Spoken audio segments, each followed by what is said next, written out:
नहीं, आप बताइए, हम आहत ना हों।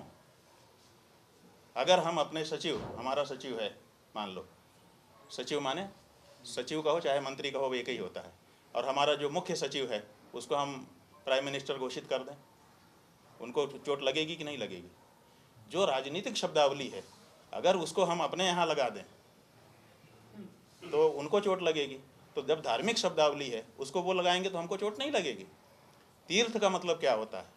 शास्त्रों में तीर्थ का मतलब बताया गया है कि वो जगह जहाँ के पानी में नहाने से पाप धुल जाते हैं। तो बताइए, प्राइम मिनिस्टर आवास में कौन सा वो पानी है जिसमें नहाने से हमारे पाप धुल जाएंगे? एक बात। और दूसरे, क्या हमको वहाँ पर नहाने के लिए जाने मिलेगा? तीर्थ में तो सबका निर्बाध प्रवेश है, प्रधानमंत्री आवास में कहाँ निर्बाध हमारा प्रवेश है? तो ना तो हमारा प्रवेश है, और प्रवेश भी होगा तो वहाँ पर जाने से हमारे पाप तो धुलने वाले नहीं हैं। और तीसरी बात यह है कि ये पवित्र शब्द है तीर्थ, वहाँ पर कोई रोक नहीं है। प्रधानमंत्री आवास में या कार्यालय में कोई भी व्यक्ति नौकरी कर सकता है, वो हिंदू भी हो सकता है, वो मुसलमान भी हो सकता है, वो ईसाई भी हो सकता है। वो जूता ही पहन करके जाने का नियम है, नंगे पाँव तो जाया ही नहीं है। पूरे तीर्थ में चमड़े का जूता पहन करके लोग घूमेंगे। उसमें से मांसाहारी भी बहुत से होंगे, वो जब टिफिन घर से लेकर आएंगे तो मांस भी ले आएंगे, वहीं बैठ करके खाएंगे।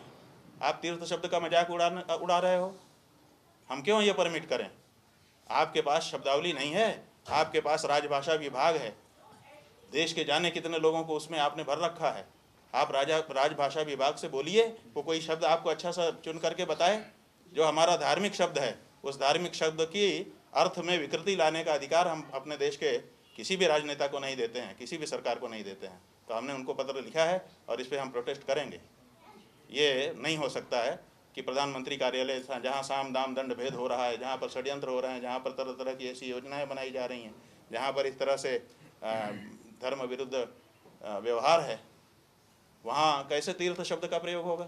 तो हमने बिल्कुल विरोध किया है, प्रधानमंत्री जी को पत्र लिख दिया है और आगे रिमाइंडर भेजेंगे।